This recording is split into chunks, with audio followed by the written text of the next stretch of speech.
오늘은 하나님의 인도하심을 구하라 라는 제목이에요. 우리는 어디로 가야 해요? 내가 가는 이 길이, 내가 사는 삶이 모르겠지만 우리가 그것을 어떻게 분별할 수 있다고 했어요. 하나님께 가까이 가게 한다면 그것은 생명의 길입니다. 하지만 하나님과 멀어지게 하고 있다면 그것은 내 욕심으로 선택한 나를 사망으로 인도하고 있는 길입니다. 사랑하는 여러분, 선하신 하나님은 우리를 가장 좋은 것으로 채워주시기를 기뻐하시고 우리를 가장 좋은 길로 인도하십니다. 우리가 가야 할 길은 분명합니다. 그 길은 예수님을 따라가는 길이죠. 따라가는 길이라고 표현한 것은 따라갈 대상이 있다는 거겠죠. 그 대상은 바로 예수님입니다. 우리는 예수님을 따라가야 해요. 그러나 내 스스로는 갈 수가 없는 거죠. 그래서 우리는 하나님의 인도하심이 필요한 겁니다. 오늘 본문에선 예수님을 목자라고 표현하고 있고 우리를 양이라고 표현하고 있습니다. 목자가 인도하는 길은 실패가 없어요. 오히려 풍성합니다. 오늘 목자 되신 예수님에 대해 깨닫고 주님이 인도하시는 그 길을 가는 우리 모두가 될 수 있기를 소망합니다. 아멘인가요? 아멘인가요? 네, 아멘. 여러분, 양은 여러 가지 특징이 있는데 한번 맞춰볼 사람. 양은 여러 가지 특징이 있는데 맞춰볼 사람. 뭐라고? 털이 많다고? 그치, 그것도 특징이지. 맞아요. 양은 여러 가지 특징이 있는데 양은 첫 번째로 시력이 매우 나빠요. 그래서 한 치 앞도 보지 못하는 동물이다 라고 해요. 그래서 눈앞에 뭔가 보이고 그게 눈앞에서 움직이면 그거를 졸졸 따라가요.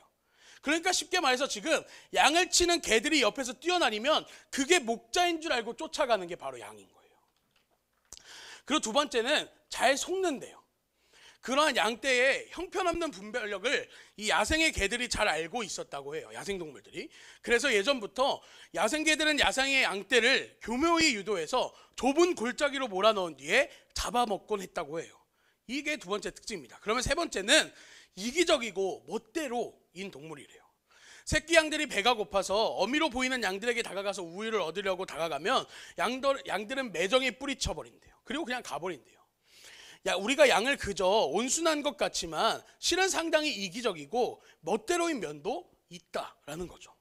이처럼 목자가 없으면 각자 자기 먹이 찾는 것에만 정신이 팔려서 멋대로 가버리는 것이 이 양이라는 동물의 특징입니다. 양은 목자를 떠나서는 안 되는 존재예요. 혼자의 힘으로는 살아갈 수 없는 존재입니다. 사랑하는 여러분, 오늘 말씀은 우리에게 질문하고 있습니다. 너의 주인이 누구냐? 여호와가 나의 목자 되신다는 말은 나의 주인이 하나님이다 라는 겁니다. 그리고 그 하나님의 통치 가운데 살아가는 우리의 삶은 부족함이 없다라고 이야기하는 것이 오늘 본문의 내용인 겁니다. 그런데 우리를 지금 뭐라고 표현한다고 했죠?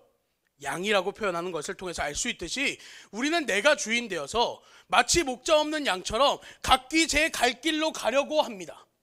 세상의 통치 가운데 살아가요. 여러분, 목자 없는 우리의 인생은 각자 제 갈 길로 가는 인생을 말해요. 여러분의 주인은 누구입니까? 양은 목자가 없으면 좋은 풀과 독초를 구분하지 못한대요. 잔잔한 물가와 빠지면 안 되는 위험한 깊은 데를 알지 못한대요. 그래서 목자가 없는 곳에는 쉼도 없고 지치고 피곤한 경쟁만 남아있는 삶인 거예요. 양은 눈앞에 보이는 것을 목자라고 생각하고 따라가요. 또 분별력이 없어서 자일소가 잘 잡아먹히고 맙니다. 우리는 세상의 기준 속에서 살아가면서 풍요와 번영 속에 감춰진 독초를 보지 못해요. 우리를 그 독초를 보지 못하도록 현혹하는 거짓된 축복 초장이 있다라는 거고 거짓된 축복 물가가 있다라는 겁니다. 우리는 그것을 조심하고 멀리해야 해요. 사단은 이처럼 우는 사자와 같이 삼킬 자를 두루 찾아다니고 있습니다. 여러분, 오늘 말씀이 너의 주인이 누구냐라고 질문할 때 여호와가 나의 목자 되심을 고백하는 우리 모두가 되는 시간이 되었기를 소망합니다. 그래서 목자 되시는 하나님의 인도하심을 구하고 우리의 인생을 인도하신 하나님의 은혜를 누리는 삶이 되기를 축복합니다. 오늘 다윗이 하나님이 나의 목자라는 것을 깨달았을 때 과감히 이렇게 말할 수 있었어요. 하나님이 나의 목자 되심을 깨달았을 때 첫 번째로 내게 부족함이 없다라고 이야기합니다. 이 말의 뜻은 단순히 진짜 부족함이 없다라는 게 아니라 내가 필요로 하는 모든 것을 다 주어질 것이다, 아니라면, 그리고 만약 내가 그것을 받지 못한다면 그것은 내게 합당하지 못하거나 지금 내게 유익이 되지 못하거나 그것도 아니면 정하신 때에 받게 될 거라고 결론지어서 얘기하는, 전부를 통틀어서 얘기하는 고백인 거예요. 내게 부족함이 없다라는 이 고백은요. 이 다윗이 이렇게 과감히 말할 수 있었던 이유는 아까도 이야기했다시피 하나님이 나의 목자 되심을 깨달았기 때문입니다. 우리 요한복음 10장 10절을 띄워주세요. 요한복음 10장 10절에 이렇게 말합니다. 내가 온 것은 양으로 생명을 얻게 하고 더 풍성히 얻게 하려는 것이라. 하나님이 목자 되심을 깨닫게 되는 순간 영원한 생명을 얻는 것은 물론이거니와 풍성케 하시는 하나님의 은혜를 경험하게 된다라는 겁니다. 그런데 우리는 이렇게 생각할 수 있죠. 많은 양 중에 하나지, 그냥 수많은 무리 중에 한 사람이지, 그냥 이렇게 생각할 수 있어요. 그런데 아니라는 거죠. 많은 양 중에 단 한 양이에요. 많은 무리 중에 단 한 사람인 거예요. 이게 무슨 뜻이냐면 이사야 43장 1절을 한번 띄워봐 주세요. 우리 같이 읽을까요? 시작. 창조하신 여호와께서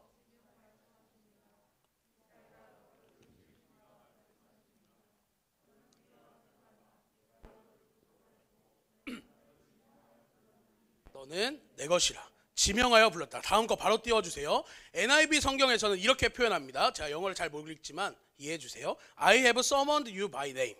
그러니까 지금 내가, 하나님이 나의 이름을 직접 불렀다라는 거예요. 그러니까 두려워 말라는 거예요. 수많은 무리 중에 한 사람이 아니라, 수많은 양 중에 한 사람이 아니라 이 수많은 사람들 중에 우연아 내가 너를 지명하여 불렀나니, 지금 이렇게 하시는 거예요. 지명하여 불렀다라는 이것이 지금 여러분 한 사람 한 사람의 이름을 직접 부르고 계시다고요. 제가 이곳에 많이 있으니까 한 사람 한 사람을 다 부를 수는 없지만 우연아 직접 내 이름을 불러주신다라는 겁니다. 너는 내 거야. 이름만 아는 것이 아니라 더군다나 내 모든 것을 아십니다. 내 상황, 내 환경, 지금 내 마음, 내 감정 등의 모든 것을 다 통틀어서 안다라는 것이 성경에서는 안다라는 표현입니다. 하나님께서 나의 모든 것을 그렇게 채워가신다는 거예요. 그렇게 인도해 가신다는 거예요. 무슨 뜻인지 알 것 같아요? 하나님이 내 이름을 직접 친히 부르는 것처럼 모든 것을 아시는 하나님께서 나의 상황 가운데 맞춰서, 나의 환경 가운데, 지금 내 감정과 내 마음의 상태에 따라 하나님이 그렇게 인도하신다라는 겁니다. 그렇게 하나님이 나의 목자 되신다라는 겁니다. 그러니까 그 삶은 부족함이 있을 수 없다라는 거죠. 내가 원하는 것을 주시지 않았다고 어떻게 하나님을 부정할 수 있겠습니까?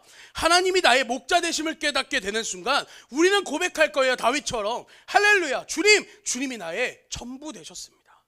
주님, 내가 주님 때문에 부족함이 없을 겁니다. 여러분, 이 고백이 터져 나오려면 하나님이 나의 목자 되심을 깨달아야 된다는 겁니다. 하나님이 나의 목자가 되신다는 것을 깨달았을 때 두 번째는 자기가 빠질지 모르는 공경이나 위험에 대해 해를 두려워할 필요가 없다라는 겁니다. 4절입니다. 4절 함께 한번 읽어볼까요? 시작.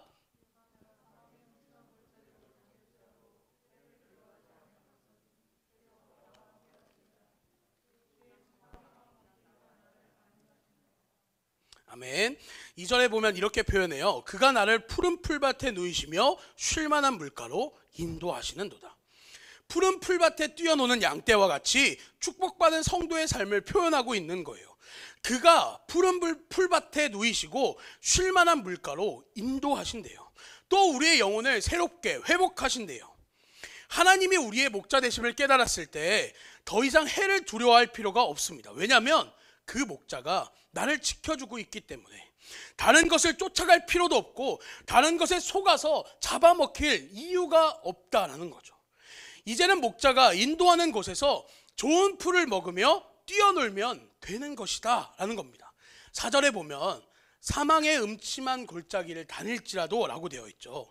이 음침한이라는 것을 흠정역이라는 번역에서는 그림자로 번역한대요. 그러니까 단지 사망의 음침한 뿐일 거라는 거예요. 그냥 그림자일 뿐이라는 거죠. 혹시 여러분 이렇게 빛에 비춰가지고 비둘기 이렇게 만들어 봤어요? 없나요? 비둘기를 이렇게 만들거나 아이들한테 장난치려고 막 이렇게 손 모양 이렇게 해가지고 강아지가 입 벌리고 있는 것처럼 한 거 해본 적 있어요? 때로는 막 아이들이 그렇게 하면 울어요. 무서워서. 지금 이 음침한이라고 번역한 이 사망의 음침한 골짜기를 다려도 내가 해를 두려워하지 않을 것은 이라고 말하는 건 지금 그것이 그림자일 뿐이라는 거예요. 어떤 칼이 내게 다가와도, 어떤 사망의 위협이 내게 닥쳐와도, 수많은 위협과 두려움이 나를 덮치려고 해도 그것은 그림자에 불과하다라는 겁니다. 이처럼 그 안에는 실질적인 피해가 내게 없다라는 것을 말해요. 아무리 독사나 칼이라고 하더라도 그림자만 갖고서는 물거나 죽일 수가 없다라는 거예요. 그리고 다닐지라도 라는 표현을 하잖아요. 다닐지라도 라는 것을 통해서 우리가 알 수 있는 건 뭐냐면 부정적인 표현이기보단 긍정적인 표현이다 라고 생각하면 돼요. 여러분이 어떻게 하면 좀 이거를 쉽게 이해할 수 있을까 생각을 해봤는데, 혹시 내가 놀이동산을 가서 귀신의 집을 들어가 본 사람 있어요? 저는 싫어해서 안 가요. 저는 일단 놀이동산을 싫어해서 안 가는데, 귀신의 집을 가면 우리가 가면 와 놀랄 일이 많다고 하는데, 그래요? 가봤어요? 많이 놀라요? 막 이래요? 무서워요? 근데 그것이 실제적으로 나에게 피해가 되진 않잖아요. 그죠? 그리고 그 귀신의 집을 통과하기만 하면 끝나잖아요. 그죠? 지금 다닐지라도 라는 표현이 그런 거예요. 내가 지금 이곳에서 이 골짜기를 통과해 지나가는 길일 뿐이다 라는 걸 이야기하고 있는 거예요. 그 골짜기를 지나서 반대편의 향기로운 산에 안전하게 도착한다는 것을 의미하는 거예요. 그 골짜기 안에는 하나님의 자녀를 해칠 것이 전혀 없다라는 표현인 거예요. 왜냐하면 죽음도 우리를 하나님의 사랑에서 떼어낼 수 없기 때문입니다. 사망의 음침한 골짜기를 다닐지라도 해를 두려워하지 않을 것은 주께서 나와 함께 하심이라. 아까 읽었던 우리 이사야 43장 1절에 보면 나와 있듯이 그 다음 절 2절을 한번 띄워봐 주시겠어요? 2절에는 이렇게 기록되어 있습니다. 2절에 내가 물 가운데로 지날 때에 내가 너와 함께 할 것이라. 강을 건널 때에 물이 너를 침몰하지 못할 것이며 내가 불 가운데로 지날 때에 타지도 아니할 것이요 그 불꽃이 너를 사르지도 못하리니. 주께서 함께 하시는 인생을 살아갈 때, 주께서 나의 목자 되심을 깨달았을 때 내 삶에 일어나는 일들인 겁니다. 세상의 위협이, 사단의 위협은 그저 그림자에 불과해요. 나에게 어떤 해를 끼칠 수도 영향을 줄 수도 없다라는 겁니다. 우리는 그 골짜기를 지나 영원한 하나님의 나라로 들어가게 될 거라는 겁니다. 그 어떤 것도 하나님의 사랑에서 끊을 수 있는 것은 없습니다. 하나님이 우리의 목자 되심을 깨달았을 때 우리의 삶은 이처럼 푸른 초장에서 뛰어노는 양떼와 같이 평강과 안식과 기쁨을 누리게 된다라는 겁니다. 하나님이 나의 목자가 되심을 깨달았을 때 세 번째는 의의 길로 인도하심을 경험하게 된다라는 겁니다. 하나님은 말씀을 통해서 우리에게 예수님의 길을 가르쳐 주세요. 예수님을 우리가 아까 뭐라고 했죠? 처음에 지금 계속 길에 대해서 얘기하고 있는데 우리는 길 대신 예수님을 따라가야 한다고 했죠. 그 예수님을 따라가는 길을 보여줍니다. 그것을 오늘 성경에선 의의 길이라고 표현하는 겁니다. 그것은 의무의 길, 내가 지켜서 걸어가야 하는 길이라고 표현되기도 해요. 그런데 여기서 중요한 것은 자기 이름을 위하여 의의 길로 인도하신다라는 겁니다. 이 자기 이름을 위하여라는 말이 그냥 단순히 내 이름을 위하여서 이렇게 이야기하는 표현이 아니에요. 문자 그대로 그런 해석이 아니라 의로우신 여호와 하나님, 그 하나님의 이름에 합당하게, 즉 그 하나님이라는 이름에 어울리게 나를 인도하신다라는 겁니다. 당신 이름에 합당한 존재로서 정체성을 밝히시면서 그의 백성, 하나님을 따라 살아가는 그의 백성인 우리들도 그분의 존재 목적에 걸맞게 우리를 인도하시겠다라는 겁니다. 우리를 가게 한다는 게 아니라 친히 우리를 이끌어 가신다.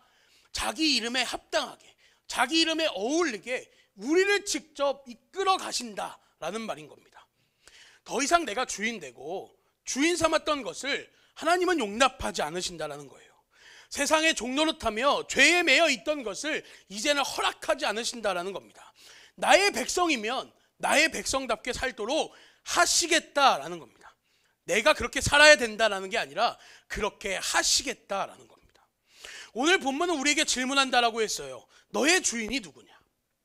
누구의 통치를 받느냐가 어쩌면 오늘 본문의 핵심일 수 있습니다. 사랑하는 여러분, 하나님의 통치를 받는 백성은 푸른 풀밭에서 뛰어노는 양들과 같이 그러한 삶을 누리게 될 겁니다. 그러나 세상의 통치를 받아갈 땐 평안이 없고 경쟁인 삶을 살게 돼요.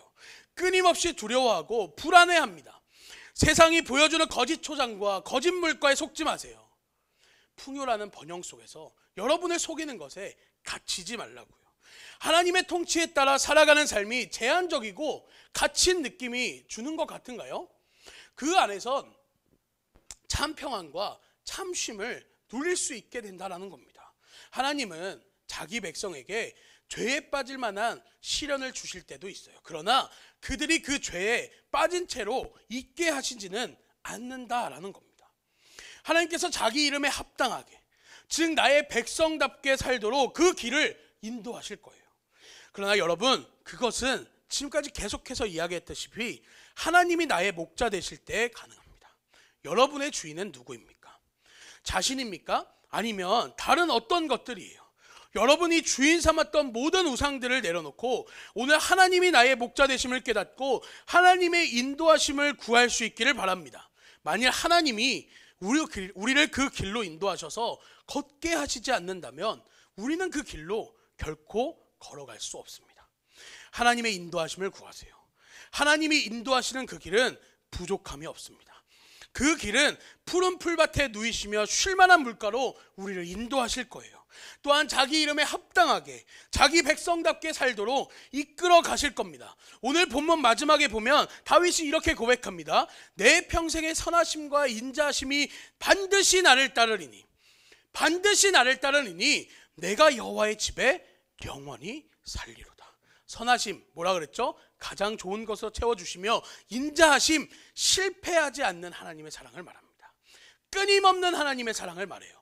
변하지 않는 사랑을 말해요. 그 실패하지 않는 사랑으로 우리와 함께 하시니까 내가 영원히 주님의 집에 살겠다라는 겁니다. 우리의 길 되시는 예수님을 따라갈 수 있도록 우리의 목자 되시는 하나님의 인도하심을 구하는 우리 다드림 청소년부 모두가 될 수 있기를 소망합니다. 우리 같이 나는 민대 함께 찬양하려고 합니다. 우리 나는 민대 같이 찬양하고 같이 또 기도하는 시간을 가질 건데요. 여러분, 오늘 찬양의 가사에 보면 중간에 이런 가사가 나와요. 만약 내 앞에 물이 갈라지지 않으면 그가 나를 그 바다 위로 걷게 하실 거래요. 하나님이 나의 목자 되신다는 건 이런 거예요. 하나님이 나의 주인 되신다는 삶은 이런 거예요. 하나님이 우리의 모든 것을 통치하시고 이끌어 가십니다. 통치하시는 이유는 우리가 그 길을 걸어갈 수 있도록 지켜야 하는 길이기 때문이에요. 여러분, 하나님을 우리의 목자 되심으로 고백하고 하나님의 인도하심을 구하는 우리의 삶이 되었으면 좋겠습니다. 우리 같이 이 찬양 우리 함께 고백할 수 있으면 좋겠습니다.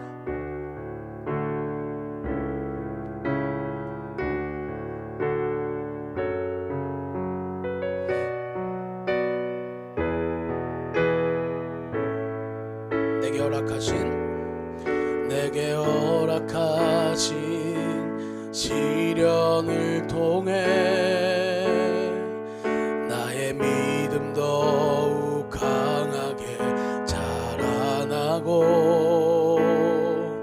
험한 산과 골짜기 지나는 동안 주께 더 가까이 나를 이끄시네. 내가 겪는 시험이 어렵고 힘겨워도 내 주님보다 크지 않네. 내 앞에 바다가 갈라지지 않으면 주가 나로 바다 위 걷게 하리. 나는 믿네. 주의 능력으로 내 삶 새롭게 되리. 나는 믿네. 주의 능력으로 담대히 나가리라. 주와 함께 싸워 승리하리라. 날마다 믿음으로 나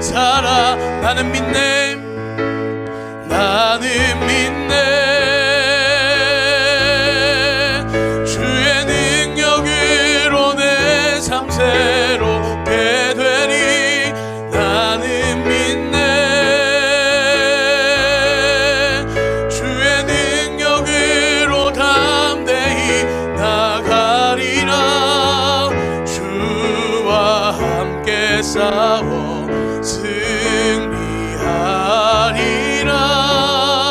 날마다 믿음으로 나 살아가리. 우리 같이 이렇게 기도했으면 좋겠어요. 하나님, 주님이 나의 목자 되심을 깨닫기를 원합니다. 주님이 나의 목자 되심을 고백할 수 있기를 원합니다. 그래서 나의 길을 인도하신 하나님을 경험하는 나의 삶이 될 수 있도록 하나님 내게 역사하여 주시옵소서. 우리 같이 이러한 기도 제목 가지고 우리 함께 주님의 이름 한번 부르짖고 동서로 기도합니다. 주여,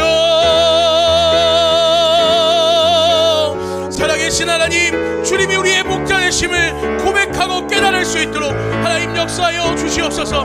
그가 나의 목자 되심을 깨달았을 때 주님, 우리가 부족함이 없음을 합니다. 해를 두려워하지 않을 것은 주께서 나와 함께 하심이라라고 고백할 수 있게 됩니다. 그가 나를 의의 길로 인도하시며 자기 백성답게 살아가게 하실 것을 고백하게 됩니다. 주님이 우리의 목자 되심을 고백하게 하십시오. 주님이 우리의 삶의 주인 되심을 고백하게 하십시오. 내가 지금까지 주인 삼았던 모든 것 내려놓고 이제는 예수 그리스도로 결론 내리는 삶을 살아갈 수 있도록 하나님 우리를 붙드시고 하나님 우리를 인도하여 주시옵소서. 주님을 바라보는 하나님 다들인 청춘한부 모든 사람들이 될 수 있도록 주님 역사하셔서 주님의 일하시는 것을 행해 주시고 나타내 주시고 보여주셔서 주님의 길을 따라가는 우리의 모든 삶이 될 수 있도록 주님 함께하여 주시옵소서. 살아계신 하나님 감사합니다. 그가 우리의 목자 되심을 깨달았을 때 우리가 부족함이 없다라는 것을 고백하게 됩니다. 주님이 나의 목자 되심을 깨달았을 때 우리는 해를 두려워하지 않을 것은 주께서 나와 함께 하심이라라고 고백할 수 있게 됩니다. 주님이 나와 함께 하심을 깨달았을 때 의의 길, 자기 백성답게 이끌어 가시는 하나님의 인도하심을 경험하게 됩니다.